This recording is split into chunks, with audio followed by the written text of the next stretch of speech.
In 1990, Poland's economy was smaller than Ukraine's, $66 billion, 900% hyperinflation, bankruptcy looming.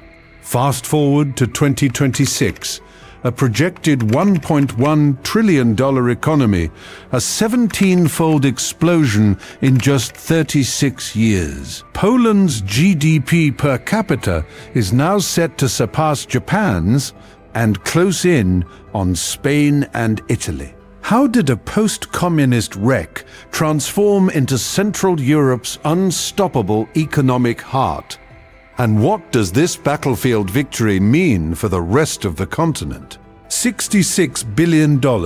That was Poland's entire GDP in 1990. The communist system had collapsed. Shelves were empty. Hyperinflation hit 900%.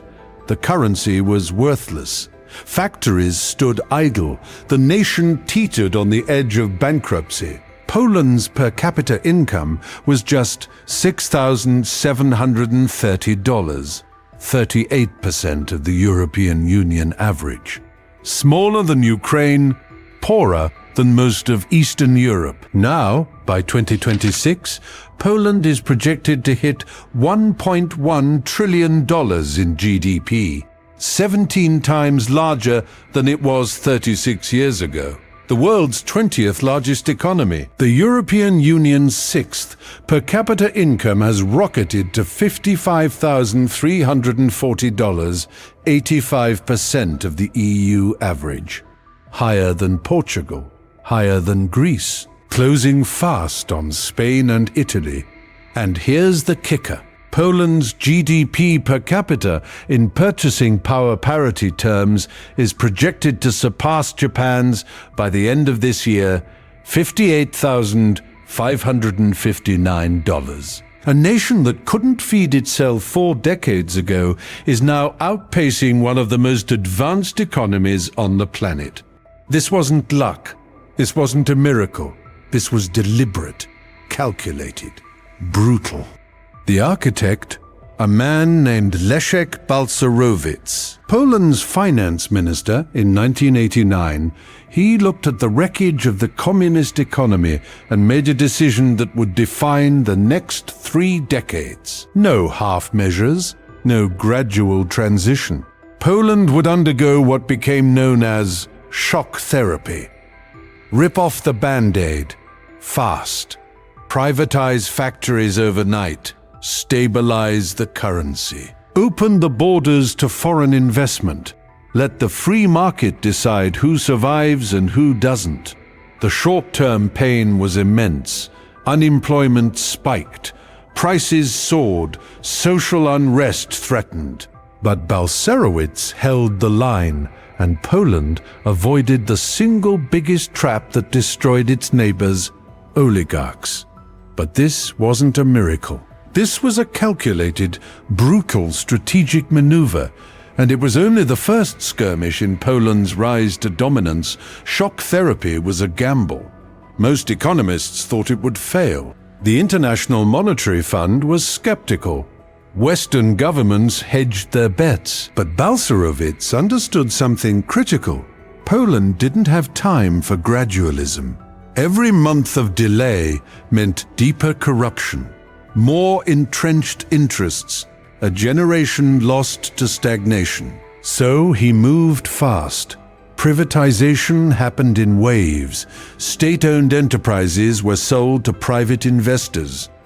Currency controls were abolished. The zloty was allowed to float. Foreign capital poured in, not because Poland was safe, but because it was cheap and hungry. Here's what made Poland different. While Russia descended into oligarchy, while Ukraine's economy was carved up by billionaires with political connections, Poland built institutions, strong courts, independent central banks, anti-monopoly regulators. Professor Marcin Piotrkowski, an economist at Kosminski University, calls this downloading the West's 500 years of institutional development in a decade.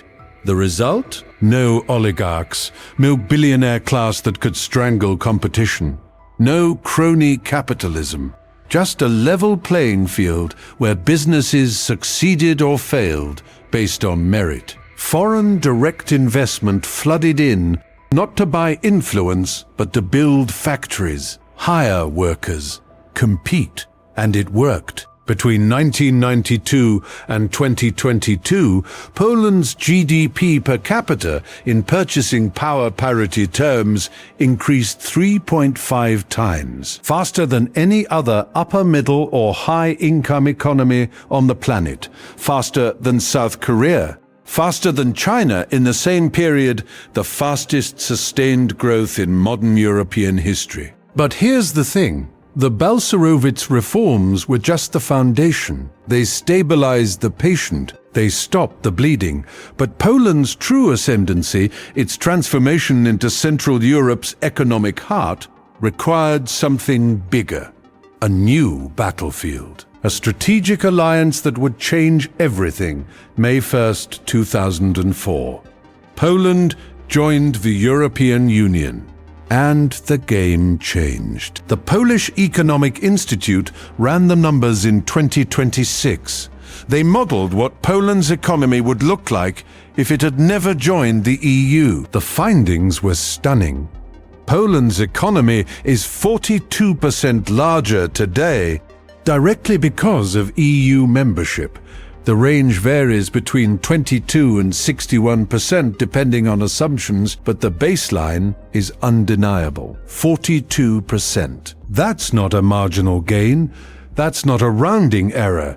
That's the difference between Poland being a regional player and Poland being a European powerhouse. How did this happen? Access to the single market. $383.1 billion in exports in 2024 alone. Polish goods flowing freely across the continent. No tariffs. No customs delays, just pure market access to 450 million consumers. Foreign direct investment exploded. $300 billion in total FDI inflows since EU accession, roughly 40% of Poland's entire GDP. Companies didn't just come for cheap labor. They came because Poland offered stability, rule of law, a strategic location between Western Europe and the East, and a workforce that was getting better educated every single year. Dr. Paweł Bukowski, a researcher at University College London, puts it this way. EU membership pushed Poland into the deep end of globalization. Poles learned to produce effectively in a global world. Poland downloaded Western institutions again. Courts modeled on German efficiency. Anti-monopoly laws copied from Brussels. Banking regulations aligned with the European Central Bank. Every regulation, every legal framework, every institutional standard that took Western Europe 5 centuries to develop, Poland imported in 2,000 years. The tech sector boomed. Warsaw and Krakow became Central and Eastern Europe's developer hubs. 58 billion euros in tech sector value. 25% of all CEE developers are Polish. Half of young Poles now have university degrees, better educated than young Germans, and the growth rate? 3.8% average annual growth since 2004, nearly double the EU average of 1.8%. Poland avoided the 2008 recession entirely, shrugged off COVID faster than almost any other European economy, just kept growing. This wasn't passive receipt of EU handouts. This was strategic leverage. Poland used the single market as a catapult and aimed directly at its rivals. The once unthinkable has become reality. Poland's GDP per capita is projected to surpass Japan's by the end of 2026. Let that sink in. Japan, a nation that defined post-war economic miracles, a technological superpower, an advanced economy that set the standard for manufacturing excellence. And Poland, a country that was rationing sugar in 1989, is about to overtake it in per capita purchasing power. $58,559 versus a Japanese economy that has plateaued for decades. But Japan isn't the only rival Poland is leaving behind. Portugal? Surpassed. Greece? Overtaken. Spain and Italy? Poland is closing the gap fast. At current trajectories, Poland will match or exceed both within a decade. The International Monetary Fund projects Poland will sustain over 3% annual growth through 2029, while most of Western Europe stagnates at 1 to 2%. And here's the beautiful part. Poland did it without selling its soul. No oligarchs, no billionaire class extracting wealth while the population stagnates. Foreign direct investment built real industries, not paper wealth for insiders.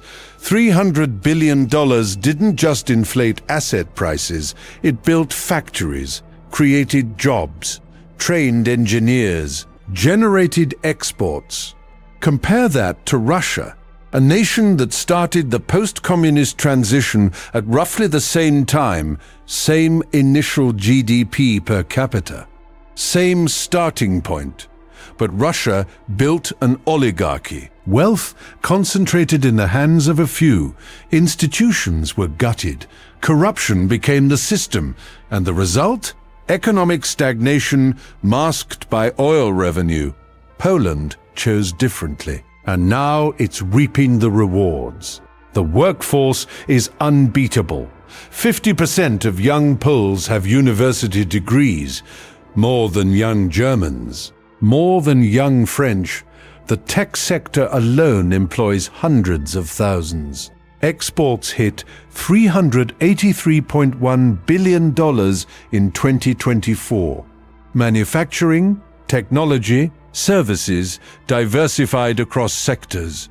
This is what winning looks like. And for the ambitious Polish professional, for the diaspora watching from abroad, for anyone who's faced the stay or go dilemma, the data is screaming one thing. Poland isn't just catching up. Poland is pulling ahead. The question isn't whether Poland will dominate Central Europe. The question is, how long until Poland challenges the established Western European powers directly?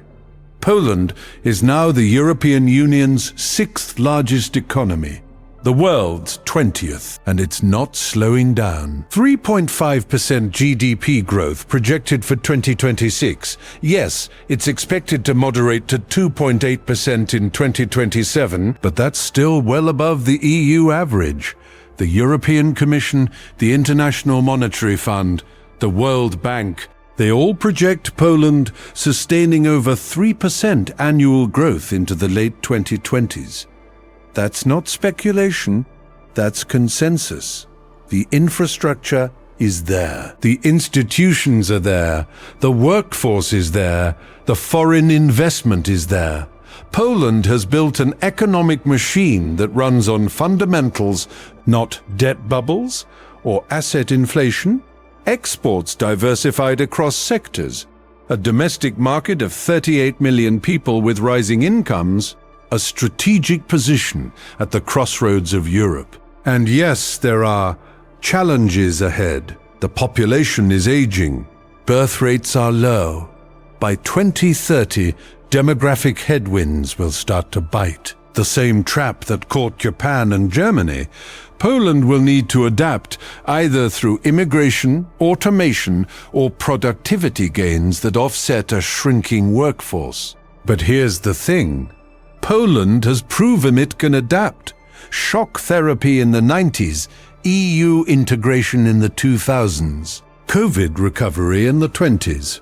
Every crisis, Poland pivoted faster than its neighbors. Every challenge, Poland found a strategic answer. This isn't just a regional success story, this is a blueprint, a proof of concept, a nation that went from communist ruin to the unstoppable center of Europe in a single generation. Not Eastern Europe, not a peripheral economy, the center. And what does this mean for Europe? It means the continent's economic gravity is shifting, away from the stagnant West, away from the declining South, toward the dynamic center, Poland, the Czech Republic, the Baltics. Central Europe is where the growth is, where the investment is, where the future is being built. For the Polish diaspora, for the ambitious professional class, for anyone who believes in data over narratives, the message is clear. Poland isn't just booming, Poland is leading. This isn't just a regional success story, it's a blueprint for national pride and an undeniable signal of where Europe's economic heart truly beats. If you're a Polish professional, an ambitious diaspora member, or simply someone who believes in the power of data-backed victories, subscribe to Economics Edge. We bring you the battlefield reports that prove why Poland isn't just booming, it's dominating. Join us for the next strategic insight into Poland's unstoppable rise.